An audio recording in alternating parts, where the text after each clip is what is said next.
मण्डलाक्रान्तकण्ठं कञ्जाक्षं कम्बकण्ठं सुखमदर्भं स्वाधरेण स्फुरेण श्यामं शान्तं द्रवङ्गं रविकरवशनं भूषितं वैजयन्त्या वन्दे वृन्दावनस्थं युवतिशतवृन्दं बन्धुकामवेशं यो ब्रह्मरुद्रशुभनारदिविश्वमुक्तैयालक्षतो न सहसा पुरुषस्य सद्यो वशीकरणचूर्णमनं प्रशक्तिं तमराधिकाचरणेन स्मरामि राधा साध्यं साधनं यस्य राधा मन्त्रो राधा मन्त्रदात्रीं च राधा सर्वं राधा जीवनं यस्य राधा राधा राधा वाचितिं नश्वरेषं भूतैर्मादिभिर्यमा पुरो विभूमिर्माय सीते यदुमूषु पुरुषो भवते गुणान् षोडशोदशात्मका सोलङ्कृशिष्ट भगवान् वचांसि श्रीमद्हंससमारभ्यो श्रीशङ्कराचार्यमध्यमाम् अस्मदाचार्यपर्यन्तां वन्दे गुरुपरम्पराम् गुरुर्ब्रह्मा गुरुर्विष्णु गुरुर्देवो महेश्वरः गुरुर्साक्षात् परब्रह्म तस्मै श्रीगुरवे नमः बुद्धिहीनतनुजानके सौम्यरहु पवन कुमार बलबुद्धि विद्या देव मोहि हरहु कलेश विकार। परात्पर अखिलेश्वर कारण करना वर्णालय भक्तवान चातुर तरु भगवान श्री गोलोक बिहारी के चरणों में प्रणाम करते हुए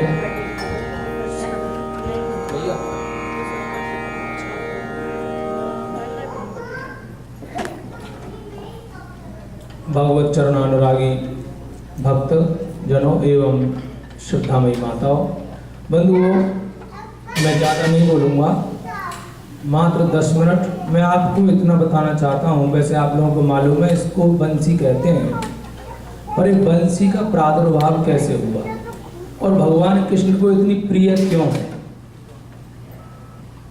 तो शायद आप लोग जानते भी होंगे क्योंकि यहाँ बड़े बड़े विद्वान आते हैं और ये मंच तो ऐसा है जो हमारे गुरुजी और सतमित्रानंद जी महाराज जैसे बोल चुके हैं।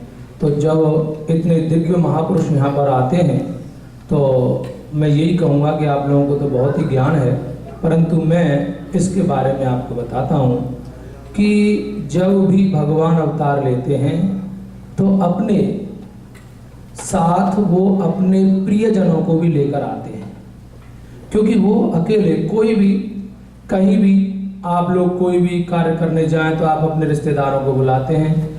इसी प्रकार भगवान जब राम ने अवतार लिया इस धराधाम पर अयोध्या में प्रकट हुए, उस समय भगवान शंकर ने विचार किया मैं भगवान राम की सेवा कैसे करूं, तो वो बंदर बन गए और उन्होंने बंदर बनने की प्रेरणा कहाँ से ली? नारद मुनि से, क्योंकि नारद जी जब माया के बस में होकर विवाह करने के लिए जा रहे थे तो वो बंदर बना दिए, भगवान ने सुंदर की जगह बना दिया उनको बंदर। तो शंकर जी ने विचार किया कि नारद जी बंदर बन गए और विश्व मोहिनी ने उन्हीं को नहीं देखा, तो जो भगवान के बंदर बन जाते हैं उनको विश्व मोहिनी देखती नहीं, यानी माया देखती नहीं है। तो भगवान शंकर ने विचार किया मुझको भी भगवान नारायण ने एक बार परेशान किया था उनकी माया ने, और मुझको जब मोहिनी अवतार लिया नारायण ने तो मुझको भी उन्होंने मोहित कर लिया, तो मैं ऐसा रूप लूंगा जो मुझको भी माया न देख सके।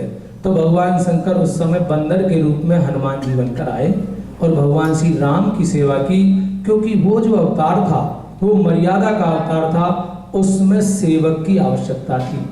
लेकिन भगवान श्री कृष्ण ने जब इस धराधाम पर अवतार लिया तो उस समय उनको सेवक की आवश्यकता नहीं थी, वो तो स्वयं सेवा करते थे। गोपियों की गोबर से भरी हुई टोकरी को उठा उठा कर उनके सिर पर रखवाते थे, उनके कहने से नृत्य करते थे, उनके कहने से उनका सारा कार्य करते थे, और उनको थोड़ा सा माखन देती थी, नृत्य करने लग जाते थे।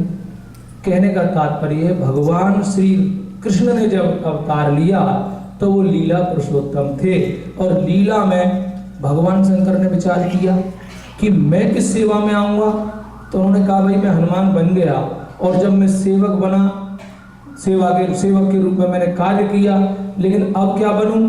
उन्होंने भगवान श्री गोलोक बिहारी से प्रार्थना की। उन्होंने कहा कि इसमें बंसी की आवश्यकता होगी, क्योंकि मैं क्लीम बीज का उच्चारण करूंगा बंसी के अंदर, और जब मैं क्लीम बीज उसमें फूंकूंगा तो गोपियां उससे सम्मोहित होकर मेरे पास आएंगी और मैं महाराज करूंगा। तो भगवान शंकर तो देखो भगवान शंकर एक ऐसे सेवक हैं जो भगवान, जैसे आप बिजली का बटन दबाएं तो बल्ब एकदम ऑफ हो जाता है, और पंखा जब तक आप बिजली का बटन दबाएंगे और पंखा चलता रहता है, 2-4 चक्करों के बाद ही बंद होता है। तो नारद जी जैसे भक्त तो ऐसे हैं जो माया के चक्कर में आ जाते हैं, लेकिन भगवान शंकर तो भगवान श्री नारायण के, राम और कृष्ण के ऐसे भक्त हैं जो एक बार ही माया के चक्कर में पड़े फिर दोबारा वो सावधान हो गए। यानी ऑन तो ऑन, ऑफ तो ऑफ। कहने का तात्पर्य या तो सेवा में हाजिर ना हो किसी की में, अगर हो तो या तो हजूर या दूर। अगर आप सेवक नहीं बन सकते किसी के, आप किसी की सेवा नहीं कर सकते तो दूर ही रहना फायदा में रहता है। अगर आप उनके सेवक बनना चाहें तो फिर ना करना गलत है। इसलिए भगवान शंकर ने विचार किया तो मुझको बंसी ही बन जाना चाहिए। और पहले भगवान श्री कृष्ण ने जब अवतार लिया तो भगवान अलगोजा बजाते थे। अलगोजा, अलगोजा कहते हैं हमारे ब्रज में, जो बच्चे आज भी खरीदते हैं उसमें एक तरफ से ऊपर से वो पतला होता है और उसको अलगोजा कहते हैं। उसको प्राय जो गाय चराते हैं ग्वालिया लोग, वो लोग बजाते हैं। तो भगवान कृष्ण छोटे थे तो उनको माँ यशोदा ने अलगोजा ला के दिया। लेकिन ये जो बंसी दी, ये बंसी राधा रानी ने ही ला कर दी। और भगवत देखिए, भक्त को भक्ति ही भगवान के पास ले जाती है। राधा रानी भक्ति का साक्षात स्वरूप है, इसलिए उन्होंने भगवान शंकर को बंसी के रूप में भगवान श्री कृष्ण को समर्पित कर दिया। और बंसी की खासियत ही बताता हूं मैं आपको। बंसी की क्या खासियत है?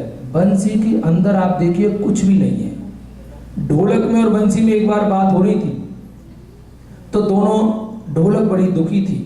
उसने कहा, बहन मैं जब किसी भी समाज में बजती हूँ, कीर्तन में या भजन में या उत्सव में, तो मुझको इतनी जोर जोर से थाप देकर कलाकार बजाता है कि मेरे आंसू निकलने लगते हैं। लेकिन तू इतनी सौभाग्यशालिनी है कि भगवान श्री कृष्ण के अधरामृतों का निरंतर रसपान करती रहती है, और जो भी वादक आपको बजाता है बड़े प्रेम से तुम्हारे पैरों को भी सहलाता रहता है और तुमको अपने अधरों पर रखकर बजाता है। तुम बड़ी सौभाग्यशालिनी हो। तो बंसी ने कहा, बहन एक बात है, तू देख मेरे अंदर कुछ भी नहीं है, कोई आवरण नहीं है। मुझे ऊपर से देखना मुझमें कितने छिद्र हैं, इसके बावजूद मैंने अंदर से कोई आवरण नहीं ओढ़ रखा है। लेकिन तू अंदर से कुछ भी तेरे अंदर भी नहीं है, लेकिन तेने दोनों तरफ जो आवरण लगा रखा है, यही आवरण अगर तेरे अंदर नहीं होता तो तू भी इतनी जोर से नहीं पिटती। इसीलिए हर व्यक्ति को बंसी से शिक्षा लेनी चाहिए कि जब हम ढोंग का आवरण करते हैं, ऊपर से दिखावे का हम जो आवरण करते हैं, तो उससे हमको कष्टों की प्राप्ति होती है। और बंसी, अगर हम बंसी जैसे बन जाएं बिना आवरण के, तो हम भी भगवान के प्रिय पात्र हो जाएंगे। बंसी को भगवान के लिए समर्पित किया राधा रानी ने, और राधा रानी ने जब बंसी को राधा रानी ने समर्पित किया, इसके बाद भी राधा रानी को स्वयं उससे जलन होने लग गई, क्योंकि भगवान एक भी मिनट के लिए बंसी नहीं छोड़ते थे। गोपियां उनकी बंसी चुरा लिया करती थी। भगवान तो गोपियां उलाहना देती थी कि तुम हमारी गली में या तो आना नहीं, अगर तुम गली में आते हो तो बंसी नहीं बजाना। भगवान ने कहा, क्यों? क्योंकि हमारी रोटी नहीं सिक पाती है, हमारा भोजन तैयार नहीं हो पाता है। क्यों? क्योंकि जब तुम बंसी बजाते हो तो हमारी इन सूखी लकड़ियों में से भी रस की धारा बहने लगती है, पानी निकलने लगता है। तो ये बंसी का प्रभाव, यानी भगवान गिरिराज जी के जो पत्थर थे उनमें से वो पिघलने लगते थे। जमुना जी उस बंसी की धुनी सुनते ही ठहर जाती थी, जम जाती थी, और वृक्ष एकदम शांत होकर सुनते थे। मृग उनकी बंसी को सुनने के बाद तृण उनके मुंह में रखा रहता था, लेकिन मृग उसको चढ़ते नहीं थे, क्योंकि एक भी मिनट के लिए कहीं एक धुन भी चली गई तो हमको जो हमारे कर्ण प्रिय बंसी की जो धुनी सुन रही है वो कहीं बंद ना हो जाए। इसीलिए भगवान श्री कृष्ण की बंसी इतनी मधुर थी, उसका कारण यही था कि भगवान शंकर भगवान राम और कृष्ण के परम प्रिय हैं। भगवान शंकर ही बंसी के रूप में आए और बंसी के रूप में अवतार लेकर आजीवन उन्होंने जब तक भगवान इस धराधाम पर रहे वो बंसी के रूप में अवतरित रहकर उनकी सेवा करते रहे। और बंसी जब भगवान चले गए तो आज भी बंसी का स्वरूप हम लोगों को यदा कदा दिखाई देता है, लेकिन वो बंसी आज भी भगवान की प्रिय है क्योंकि वो बिना आवरण के है। जो व्यक्ति बिना आवरण के होगा, जो दिखावे से दूर होगा, उसको भगवान जरूर रक्षा करेंगे, उस पर कृपा करते हैं। इसीलिए जब बिना आवरण के आप और हम रहेंगे तो हम भगवान की भक्ति प्राप्त कर सकते हैं। आप जो आज यहाँ पर बंसी वादन सुनेंगे, ये हमारे गुरुजी परम पूज्य श्री श्री धर्म रत्न गोपाल शरण देवाचार्य जी महाराज की बड़ी कृपा हुई, अनुकंपा हुई। और हमारे बसंत जी, हम लोग दोनों एक साथ इंग्लैंड भी यात्रा कई बार कर चुके हैं। ये इंग्लैंड जाते हैं, मैं प्रवचन करता था, बंसी भी इन्होंने कई महीने तक रहते हम लोग, तो हम लोग एक साथ रहे।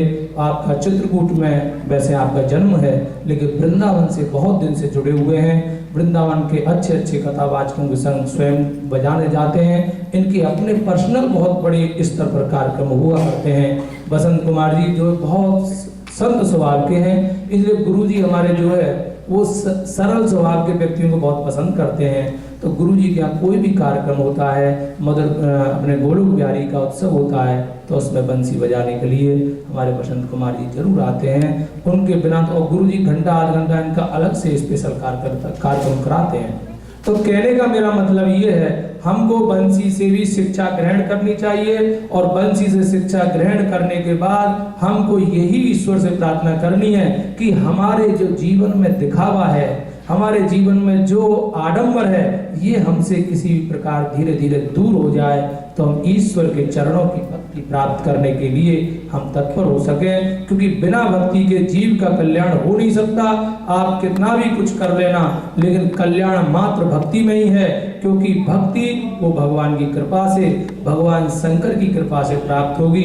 तो बंसी की धुन सुनने के बाद आपके मनोमालिन्य जो है, आपके हृदय में कोई भी थोड़ी भी कुछ हो तो वो दूर हो जाना चाहिए, क्योंकि भगवान की भक्ति ही निर्मल करती है मन को।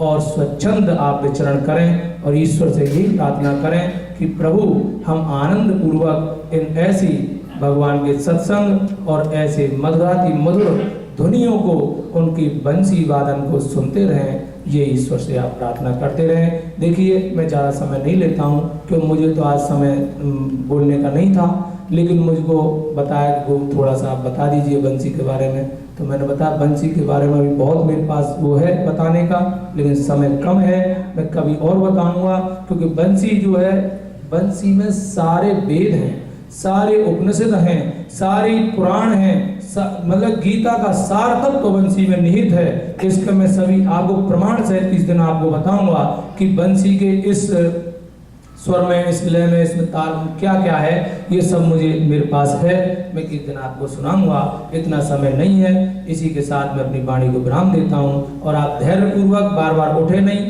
बार बार खड़े ना हो। देखिए, कोई भी कलाकार अपने जब आनंद से कोई कार्य करता है तो जब आप खड़े होते हो तो बात करते हो तो विक्षेप होता है, उसका मन इधर उधर हो जाता है।